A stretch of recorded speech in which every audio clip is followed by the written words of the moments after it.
Formative assessment क्या होती है? सर फॉर्मेटिव असेसमेंट जब हम बच्चों को उनके सेशन के दौरान पढ़ाते हैं तो बीच-बीच में जो उनका मूल्यांकन फिर गया टेस्ट कनेक्शन। ले लिया, क्लास टेस्ट ले लिया, सब ये सब फॉर्मेटिव असेसमेंट में आते हैं। और सबमिटिव में? सर समेटिव में जो एनुअल एग्जाम होते हैं बच्चों के जैसे अभी मतलब 6 मंथ पे होते हैं या फिर एनुअल एनुअल एग्जाम है सर वो समेटिव असेसमेंट का पार्ट है। फॉर्मेटिव अच्छा है या सबमिटिव? सर दोनों ही अच्छे हैं लेकिन आई थिंक फॉर्मेटिव ज़्यादा अच्छा है तो क्योंकि उसमें हमें जो बच्चों का मूल्यांकन करने की जो प्रोसेस है उसमें पता चलता रहता है कि बच्चा कितना समझ पा रहा है, एक उनको कहते हैं कितना सीखने के अंडरस्टैंड लिए वो सिलेबस को। मूल्यांकन और एक होता है सीखे गए का मूल्यांकन। सीखने के लिए जी सर। मूल्यांकन कौन सा होता है? एक हम कहते हैं सर सीखे फॉर्मेटिव गए और का। समेटिव में हाँ हाँ। जी सर, सीखे गए का मूल्यांकन तो सर समेटिव असेसमेंट होता है और जो सीखने के लिए मूल्यांकन है वो फॉर्मेटिव में काउंट करेंगे। आप बार बार मूल्यांकन शब्द यूज करते हो, तो मूल्यांकन होता जी क्या, सर। पहले तो ये बताइए।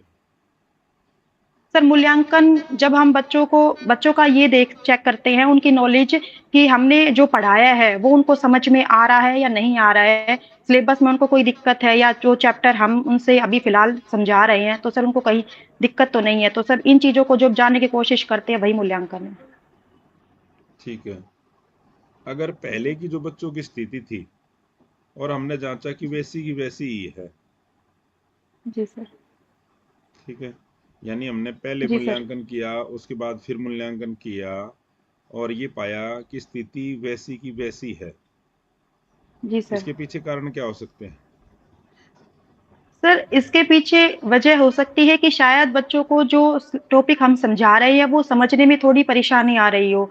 तो इसके लिए मैं कोशिश करूँगी सर कि मैं बच्चों को उनसे व्यक्तिगत तौर पर बातचीत करूँ कि भई आपको कहाँ एक दिक्कत आ रही है हम और शब्द एक हम ये कहते हैं कि जब कोई बच्चा फेल होता है तो पूरी बच्चा फेल नहीं होता, पूरी व्यवस्था फेल होती है। जी सर। इससे सहमत हो आप? जी सर, मैं इससे बिल्कुल इसको सहमत एक्सप्लेन हूँ। कीजिए, एक्सप्लेन कीजिए। जी सर। सर जैसे कि मैंने ही पढ़ा है ये कि अगर एक बच्चा फेल हो रहा है तो इसमें सबसे बड़ा फेल्यूर है वो शिक्षक का होगा। तो सर मैं मानती हूँ सर ऐसा कि अगर बच्चा फेल हो रहा है तो उसमें कहीं न कहीं मेरी कमी रही है कि मैं उसको वो सिलेबस या फिर वो कॉन्सेप्ट अच्छे से क्लियर नहीं कर पाई। तो मैंने कहा था कि जैसे कोई बच्चा फेल होता तो पूरी व्यवस्था फेल होगी, तो इसमें तो खाली आपने ये कह दिया कि खाली शिक्षक। सर नहीं जी सर, शिक्षक के साथ-साथ सर अगर उस पर बच्चे पर हम थोड़ा ध्यान देते तो उसके पेरेंट्स भी सर अगर उस पर थोड़ा-सा मतलब घर पर या फिर उनको अगर बच्चे को समझ में नहीं आ रहा है तो अगर वो टीचर से आकर बात करते, तो सर अगर सबका इन्वॉल्वमेंट होता तो शायद बच्चा मतलब फेल नहीं होता। ठीक है। ये पास और फेल, ये ठीक है या गलत है? सर पास और फेल का कॉन्सेप्ट जैसे मतलब कुछ हद तक सही भी है सर, लेकिन जो अभी हमारी एनईपी 2020 आई है तो सर उसमें ग्रेड सिस्टम शुरू कर दिया गया है, तो उसमें 8 क्लास तक तो बच्चों को फेल किया ही नहीं जाएगा। अब भी नहीं किया जा रहा 8 क्लास तक तो फेल? सर इससे क्या है कि मैडम जी एक चीज सर? बताइए, अब भी नहीं किया जा रहा फेल तो 8 क्लास तक? सर 8 क्लास तक फेल नहीं किया जा रहा तो सर ये वैसे देखा जाए तो ठीक है क्योंकि इससे बच्चों में जो नकारात्मक भावना है वो सर कम आती हैं। तो मतलब उनको आगे बढ़ने का हम एक मौका और दे रहे हैं ताकि मतलब वो और मेहनत कर सके और आगे मतलब नई क्लास में जा सके। चलो, हरियाणा के पड़ोसी राज्यों के नाम बताइए आप, 3 के। जी सर। सर राजस्थान, हिमाचल प्रदेश, उत्तराखंड, पंजाब और 2 यूनियन टेरिटरी में सर दिल्ली और चंडीगढ़ और यूपी सर 1 राज्य यूपी। राजस्थान के अंदर किस पार्टी की सरकार है? Sir Bharatiya Janata party. राजस्थान हरियाणा के कौन से डायरेक्शन में है? सर दक्षिण पश्चिम डायरेक्शन में। ठीक है। नॉर्थ में कौन सा स्टेट है हरियाणा के? सर नॉर्थ में उत्तराखंड और हिमाचल प्रदेश। ठीक है। हिमाचल प्रदेश में किसकी गवर्नमेंट है अभी, कौन सी पार्टी की? सर कांग्रेस की है सर। ठीक है। आप ये बताइए, जैसे जो लोकसभा के चुनाव होते हैं जी उससे सर। पीएम डिसाइड होगा या सीएम डिसाइड होता है? सर लोकसभा के चुनाव से प्राइम मिनिस्टर का डिसीजन होता है। कैसे होता है बताइए, ये सर प्रक्रिया बताइए मेरे जी को। सर। हम्म, जी सर। जब लोकसभा में जो चुनाव होते हैं उसमें जो मेजोरिटी में जिस पार्टी को बहुमत मिलता है, जिसको पार्टी को बहुमत में आती है, सर वो पार्टी मतलब अपने अंदर से किसी नेता को चुनते हैं जिसको वो मतलब पीएम बनाते हैं। आपने यहाँ पे बहुमत की बात की है, मेजोरिटी। जी सर। क्या होता है बहुमत? जी सर। सर जिस पार्टी को सबसे ज्यादा वोट काउंट जिसका हुआ है सर वो बहुमत में है। मान लीजिए हमारे यहाँ पर लोकसभा की जो सीट है अभी कितनी है? जी 500, सर। 543 के लिए 540 मतदान हुआ। 42 है सर। जी सर। 542 है ना? 542 है सर। 43 पे इलेक्शन होता है। तो अगर जी किसी सर। पार्टी की 190 सीट आ गई तो क्या उसका जी सर। बहुमत आया? नहीं सर उसका बहुमत नहीं होगा सर, बहुमत नहीं, आप ये करो 50% कि से सबसे मतलब। ज्यादा सीट है उसकी 190 और बाकी की उनसे कम है, तो क्या इसका बहुमत आया? हाँ जी सर ये बहुमत में है, लेकिन ये सरकार बनाने के लिए इसको गठबंधन करना पड़ेगा सर। ठीक है, कीजिए सर। अभी जो सरकारें हैं वर्तमान में उनका फिस्कल डेफिसिट बढ़ता जा रहा है। जी सर। क्यों भाई, क्या कारण है? जी sir. Sir fiscal deficit actually किसी भी कंट्री का वो डेफिसिट है जो मतलब उसमें उसने कितना तो उस मतलब जिसका रिवेन्यू कितना है और उसके ऊपर उसके बाद वो खर्चा कितना करे। अगर हम किसी भी गवर्नमेंट का जो एक्सपेंडिचर है वो रिवेन्यू से ज्यादा है तो सर वो फिस्कल डेफिसिट में काउंट होगा। इसमें अगर हम बोरोविंग्स को छोड़ देते हैं तो सर जो हमारी गवर्नमेंट है भारत सरकार में जो है जो सर हमारा एक्सपेंडिचर बहुत ज्यादा है और हमारे पास जो रिवेन्यू कलेक्शन है वो कम है। बढ़ता क्यों जा रहा है बेटा? मैंने पूछा कारण क्या है बेटा, वो बताओ। सर कारण सर कारण इसके बहुत सारे हैं। सबसे पहले तो जो सबसे मेन जो हमारा मेजर एक कंपोनेंट है सर वो तो है पॉपुलेशन। पॉपुलेशन ज्यादा होने की वजह से जो हमारी गवर्नमेंट है उसको जो कल्याणकारी काम है उनके ऊपर खर्चा ज्यादा करना पड़ रहा है सर। ठीक है, वेरी गुड। अच्छा ये बताओ आप मुझे कि अभी हरियाणा सरकार ने जी महिलाओं सर। को कुछ रुपए देने की बातचीत की, एक फिक्स अमाउंट, वो कितने रुपए हैं और जी किस सर। स्कीम के तहत दिए जाएंगे? सर 6,000 रुपीज हैं जहां तक मैं याद कर पा रही हूँ।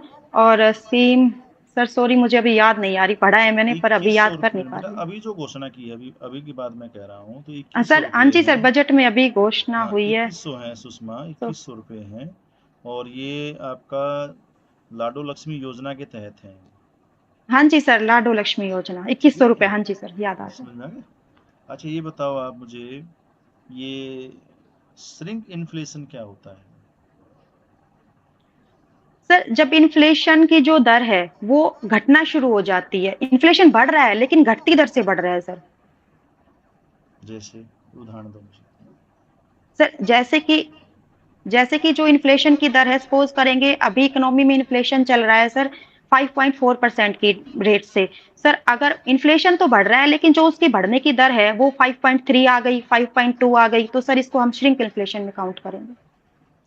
आपके 10 साल पहले जो बिस्कुट का पैकेट खरीदते थे 5 रुपए का, और जी आज भी सर। वो पैकेट बिस्कुट का 5 रुपए का ही है। जी सर। कई बिस्कुट आपने ऐसे देखे होंगे कि उन्होंने अपने रेट बढ़ाए ही नहीं पिछले जी 10-15 साल से। जी सर। पर क्या आपने जी 10 सर। साल पहले जितने एक पैकेट में बिस्किट आते थे और आज एक पैकेट में जितने बिस्किट आते, दोनों की मात्रा समान है?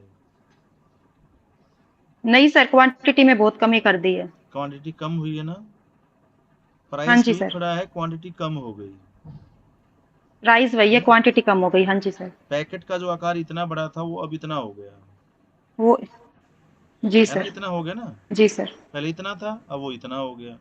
ये जो इतने से इतना आया वो श्रिंक हो गया बेटा, नीचे की तरफ आ गया हाँ श्रिंक। ठीक है, जी तो सर। ये जी होती है सर। श्रिंक इन्फ्लेशन, कि वस्तु के जो ठीक है प्राइस सर। हैं उसमें बदलाव ना किया जाए, जो उसमें जो मात्रा क्वांटिटी में है, बदलाव वस्तु की किया जो जाए। मात्रा है, क्वांटिटी है, उसको कम कर दिया जाए। ठीक है सर। थैंक यू ठीक है सर। बेटा। अच्छा ये बताओ आप मुझे, कोस्ट पुश फैक्टर क्या होते हैं इन्फ्लेशन में? सर कॉस्ट पुश फैक्टर होते हैं, जैसे कि जब हमारे जो प्रोडक्शन के फैक्टर्स हैं, जैसे लैंड, लेबर, कैपिटल, एंटरप्रेन्योर, इन पर जब कॉस्ट बढ़ रही है तो सर उसको हम कॉस्ट पुश इन्फ्लेशन में काउंट करेंगे। सप्लाई शॉक्स हो जाता है, कई बार सप्लाई शॉक हो जाता है, सप्लाई शॉक हो हाँ जाता है जी सर। इन्फ्लेशन के एक रीजन में। ये सप्लाई शॉक क्या होता है? Sir supply shock concept economics का ही, तो इसमें क्या है कि सर जो पूर्ति है वो बाधित हो जाती है। किसके कारण? जैसे जहां तक मुझे याद आ रहा है सर, सर इसमें प्राइसेस भी एक फैक्टर हो सकता है, अगर प्राइसेस कम हो गई हैं, नहीं लेकिन नहीं, इन्फ्लेशन है तो पूर्ति सर तो उसमें मेन रीजन होगा, सर उसमें मेन रीजन होगा कॉस्ट की वजह से जो प्रोडक्शन उतना नहीं हो पा रहा नहीं है। नहीं, को आपने कहा ना सप्लाई बाधित हो जाती है।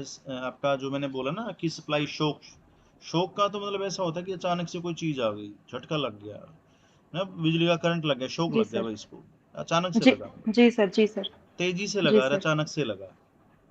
जैसे कोविड जी सर। 19 आया था, जी सर। उत्पादन हो रहा था, सारी चीजें सही थी, हाँ जी। परंतु अचानक से क्या हुआ, सप्लाई शॉक आ गया, जी सर। कोई चीज हमारे तक उस वस्तु को पहुंचाने वाली मिली नहीं। लॉकडाउन घोषित होते हुए नेक्स्ट डे 10 रुपए की वस्तु हमें 100 में मिल रही थी। जी सर। क्यों? सप्लाई नहीं था। तो ये सप्लाई सप्लाई शॉक नहीं होता था। है बेटा, प्रोडक्शन है पर सप्लाई शॉक हो गया, मतलब अचानक से कोई ऐसी बाढ़ आ गई, अचानक से प्राइस बढ़ जाते हैं। बाढ़ आ गई। ठीक है ना? तो ये आपका प्रोडक्शन होते जी हुए सर। भी हम तक पहुंच नहीं पा रहा, सप्लाई शॉक हो गया। होलसेल प्राइस इंडेक्स और सीपीआई कंज्यूमर प्राइस इंडेक्स जो है आपका, ठीक है सर। दोनों में किस में जो है जी सर। आपका गुड्स एंड सर्विसेज को जो है मापा जाता है? सर सीपीआई में, कंज्यूमर प्राइस इंडेक्स में। Very good. तो होलसेल प्राइस इंडेक्स में किसको छोड़ दिया जाता है, सर्विसेज को कि गुड्स को? सर सिर्फ गुड्स को। नहीं सर, सिर्फ गुड्स को। सिर्फ गुड्स को छोड़ा जाता है डब्ल्यूपीआई में, श्योर? जी। जी sir, WP. Yes sir. Services को छोड़ा जाता है बेटा, ठीक है?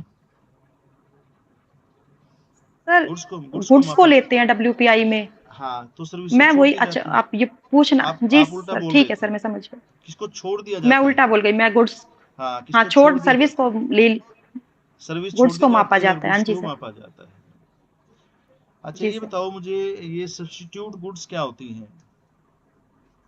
सर सब्स्टिट्यूट गुड्स होते हैं जब हम एक गुड्स के स्थान पर दूसरे गुड्स का यूज कर सके, जैसे हम जैसे, ऑप्शन एग्जांपल दे सकते हैं, चाय के स्थान पर हम कॉफी का यूज कर रहे हैं तो सब्स्टिट्यूट गुड्स हैं। अच्छा ये बताओ, गिफिन गुड्स में जो आपका एंजल कर्व बनता है, उसका जी स्लोप सर। कैसा होता है, अपवर्ड होता है कि डाउनवर्ड होता है? सर अपवर्ड होता है। अपवर्ड होता है। गिंजल जी सर। जो आपका गिफिन गुड्स होती है वो होती क्या है? सर गिफिन गुड्स वो वस्तुएं होती हैं जिनको हम घटिया क्वालिटी में ले सकते हैं, जैसे कि अगर उनसे नीचे हम फिर गुड्स खरीद नहीं सकते, जैसे कि ठीक है, ठीक है, कोई हाँ मैं जी समझ सर। गया। ये बताओ आप, गिनी मल्टीप्लायर क्या होता है? सर गिनी मल्टीप्लायर, गिनी इंडेक्स गरीबी को मेजर करने का एक मापक है। हम्म, हाँ जी सर। तो जितना गिनी कोफिशिएंट हमारा, मतलब जो हमारी ठीक है, समझ जीरो रहा के नजदीक होगा। हूँ। लोरेंज करो बता जी दीजिए सर। क्या होता है? क्या सर? लोरेंज करो। Lorentz curve, sir Lorentz curve पर ही गिनी गिनी को, लोरेंस कर्व भी गरीबी को मेजर करने का एक मेथड है। तो इसी के ऊपर हम गिनी को, इंडेक्स को मतलब मेजर करते हैं। तो जितना हमारा गिनी इंडेक्स लोरेंस के पास होगा सर, उतना इक्वलिटी है, जितना दूर होगा उतना इनइक्वलिटी है। इक्वलिटी इन इक्वलिटी के ऊपर एक रिपोर्ट आती है जिसको भारत सरकार मना कर देती है। अभी बाबा रामदेव ट्विटर पर भी उसके बारे में पूछ रहे थे कि फलाने बताइए मुझे, एक रिपोर्ट आती है, बड़ी फेमस रिपोर्ट है। हाँ किसकी जी रिपोर्ट सर। आती है जो भारत सरकार उसको मना करती है कि नहीं ये झूठी रिपोर्ट है? सर ऑक्सफॉर्म पढ़ा रिपोर्ट है आती है पर। बेटा, ऑक्सफॉर्म, ऑक्सफॉर्म। फॉर्म रिपोर्ट है सर। ऑक्सफॉर्म की रिपोर्ट आती है इनइक्वलिटी के ऊपर भारत में। वो कहते हैं कि अगर भारत के 10% पॉपुलेशन ऊपर की, अगर उसकी जी सर। इनकम हटा दें, तो भारत की जो इनकम है, पूरे भारत की इनकम अफ्रीकी देशों से भी नीचे है, इतनी बुरी स्थिति में है हम। ठीक है, जी सर। चलो ठीक है बेटा, काफी ठीक बता रहे हो, कॉन्फिडेंस भी अच्छा है बोलने का, तरीका भी बढ़िया है आपका। ठीक है, काफी अच्छा है। पॉजिटिव रहो और थोड़ा सा खुश मिजाज रहा करो। जी सर। ठीक है, तो जितना खुश मिजाज रहोगी बेटी उतने ज्यादा नंबर ले लोगे। Thank you sir. ठीक है। ठीक है मैम। ठीक है मैम।